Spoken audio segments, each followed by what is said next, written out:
Oh ya, Sumahan. Kopiko tulis begini nih. Bukek Syamsu telah menyarungkan pedangnya sebelum tubuh berdebah itu jatuh ke bumi. Jadi saya bayangkan waktu saya masih SMP, secepat apa besutan pedangnya Bukek Syamsu sehingga dia sudah menyarungkan pedangnya baru tubuh berdebah itu jatuh ke bumi. Kalau orang bertanya, siapa Bukek Syamsu? Siapa tubuh berdebah itu? Tunggu 2019. Terima kasih.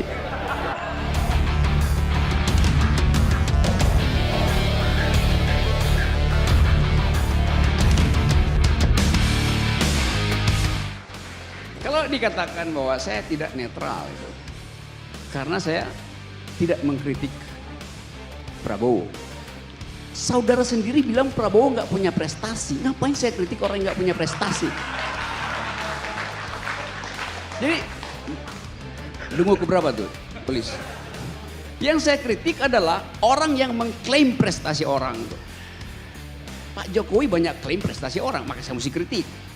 Kan masuk akalnya begitu tuh. Siapa itu politis atau bukan tuh? Bodoh banget kalau petahana nggak curi start. Itu kan dungu ketiga tuh. Kalau petahana nggak curi start, insting dia adalah curi start. Gitu. Logik dari politik.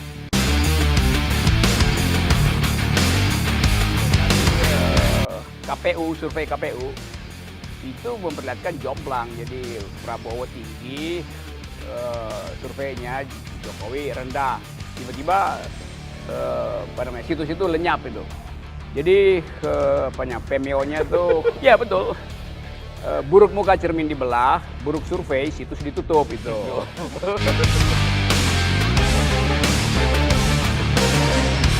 Bapak arogan, kenapa? Karena Bapak merasa pinter sendiri dan Bapak sok tahu. Bapak merasa dekat dengan SBY, Bapak merasa dekat dengan Megawati sehingga Bapak bisa menilai mereka berdua dengan kacamata Bapak. Itu nggak benar, Pak. Yang benar? Ya yang benar itu Bapak bersikap fair. Bersikap fair artinya pro Jokowi? Oh enggak. Oh, oke. Enggak. Ketika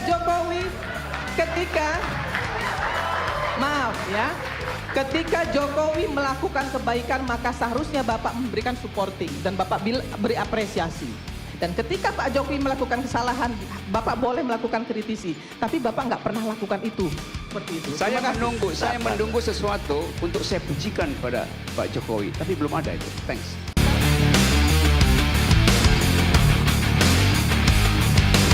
Kalau misalnya saya panelis, saya bertanya pada Pak Jokowi. Pak Jokowi, apakah Pak Prabowo pelanggar HAM? Publik ingin kalimat itu diucapkan oleh panelis. Panelis nggak bisa ucapkan itu. Dia cuma disuruh bikin pertanyaan dan akan diundi. Sangat mungkin pertanyaan itu tak terundi karena memang tak dibuat. Tapi demi keadilan logika, sekarang pasti kalau saya tanyakan itu, Pak Jokowi, apakah Pak Prabowo terlibat dalam pelanggaran HAM? Bayangkan kegugupan Pak Jokowi untuk menjawab pertanyaan itu. Tapi saya tahu saudara-saudara bisa bantu Pak Jokowi untuk menjawab itu. Ada 3 orang di depan saya, tolong bantu beri jawaban. Kira-kira apa jawabannya? Maman, saudara Henry, atau Boni Hardens. Kita bikin simulasi aja. Pertanyaan itu jawabannya apa? Saudara nggak perlu jawab, saya buatkan jawabannya tuh. Juga di dalam thought experiment. Kalau Pak Jokowi menjawab, saya tidak tahu atau tidak terlibat, debatnya berhenti. Kalau Pak Jokowi bilang, ya Pak Prabowo terlibat, maka yang harus ditangkap pertama adalah Pak Jokowi. Karena dia tahu ada kejahatan dan dia biarkan bertahun-tahun. That's the logic.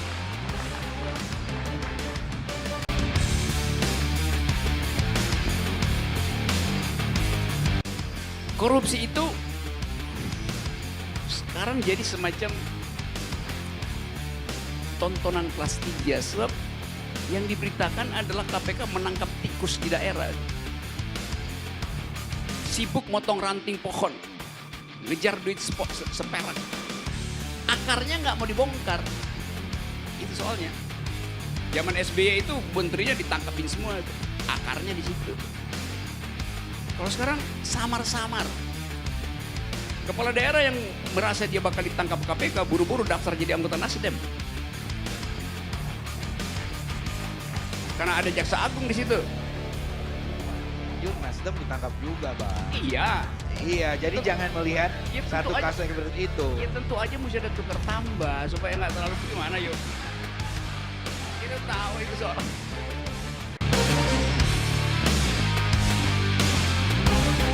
Apalagi tadi beliau Pak Akbar tadi bilang bahwa itu hasil kompilasi. Kompilasi itu kata paling buruk dalam metodologi. Karena kita comot kiri kanan terus kita tampilkan dalam infografis. Dalam infografis kalau dia kompilasi pasti ada info yang disembunyikan.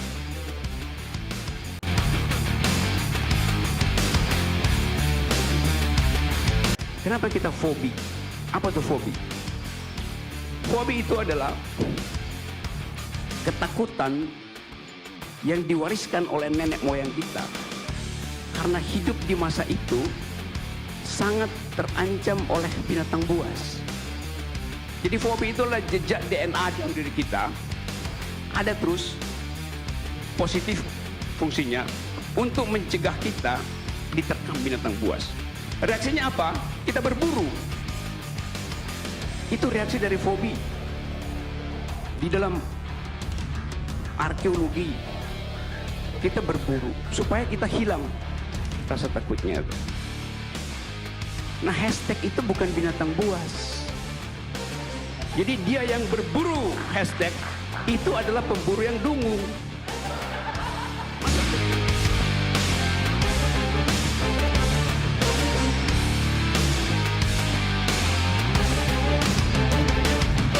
Kalau bakal ada kisi-kisi lagi, mending satu kali aja debatnya tuh. Kan semua orang juga udah tahu ujungnya tuh kalau tetap pakai. Kayak saya lihat fotonya tuh, itu di meja debat Pak Jokowi itu banyak betul kertas di atas itu. Jadi Tapi saya bela kalau itu.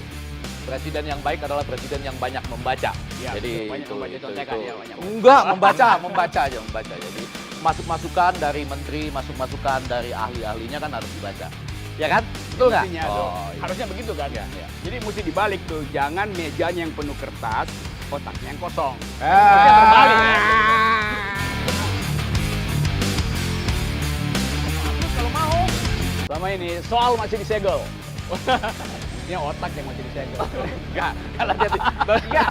Saya cuma memberitahu soal masih disegel itu tidak terlalu pas karena soalnya sudah diketahui sama Iya, semua. udah ada kisi-kisinya. Itu mau disegel mau Ada enggak, kisahnya. mau di stempel, mau di apapun ya enggak usah disegel-segel. Fix di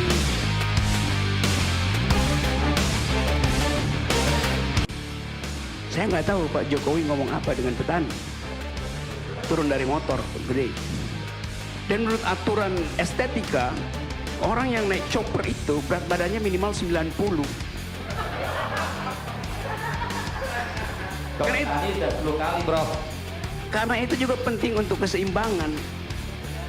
Motor 600 cc nggak bisa seperti saya pasti nggak bisa tunggangin motor 600 cc.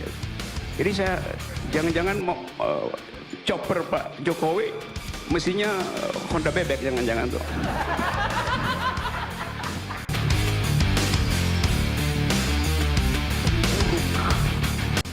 Fiksi itu sangat bagus. Dia adalah energi untuk mengaktifkan imajinasi. Itu fungsi dari fiksi. Dan kita hidup dalam dunia fiksi lebih banyak daripada dalam dunia realitas. Fiksi lawannya realitas, bukan fakta. Jadi kalau Anda bilang itu fiksi lalu kata itu jadi pejoratif, itu artinya kita menginginkan anak-anak kita tidak lagi membaca fiksi. Karena udah 2 bulan ini kata fiksi itu menjadi kata yang buruk. Kitab suci fiksi atau bukan? Siapa yang berani jawab? Kalau saya pakai definisi bahwa fiksi itu mengaktifkan imajinasi, kitab suci itu adalah fiksi. Karena belum selesai, belum tiba itu. Babat Tanah Jawa itu fiksi. Anda sebut apa aja tuh. Jadi ada fungsi dari fiksi untuk mengaktifkan imajinasi, menuntun kita untuk berpikir lebih imajinatif. Sekarang dia dibunuh, kata itu tuh, dibunuh oleh politisi. Bayangin.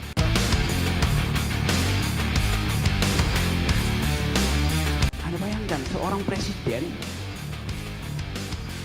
pada saat terakhir tidak bisa mempertahankan integritasnya. Dia mengatakan pada Pak Mahfud tadi, saya ditekan segala macam. Pemimpin macam apa yang di ujung ketika dia harus memutuskan mengatakan saya menyerah karena ditekan, maka dia ganti pilihan dia. Jadi dia tidak otentik memutuskan itu. Itu problemnya. Bagaimana kita percaya bahwa dalam situasi yang mungkin lebih berbahaya, dia bisa tangguh untuk menghadapi.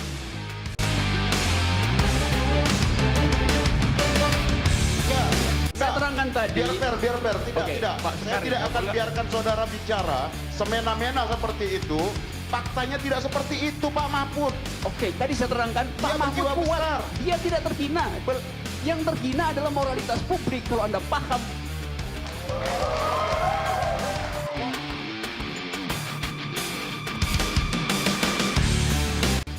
Like rats fleeing a sinking ship.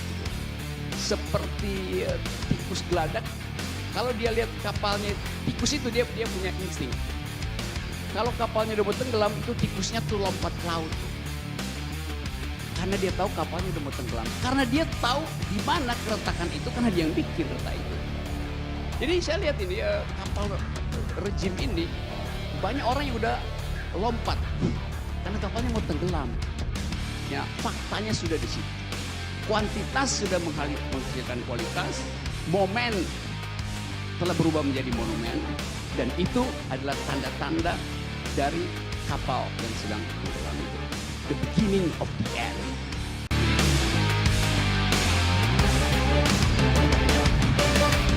Pembuat hoax terbaik adalah penguasa, karena mereka memiliki seluruh peralatan untuk berbohong.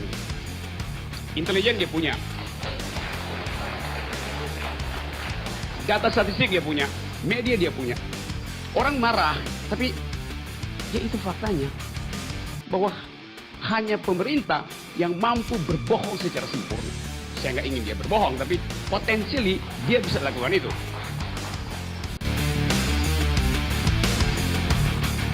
Ini adalah, kalau misalnya kita ingin menghapus hoax, maka jangan lakukan indoktrinasi. Yang terjadi sekarang adalah pemerintah bikin kursus Pancasila, termasuk ke tingkat universitas, dengan prinsip Pancasila harga mati. Jadi publik intelektual kita tidak dirangsang untuk berpikir sebaliknya, untuk mempertanyakan doktrin. Yang terjadi adalah paradoks. Ingin literasi, tapi justru indoktrinasi yang dilakukan. Jadi kalau ditanya apa solusinya, gampang. Naikkan IQ Anda dan hoax akan turun. Terima kasih.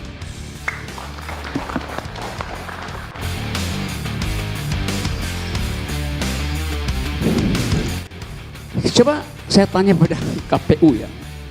Dari 4 wajah itu, yang potensi memalukan publik yang mana?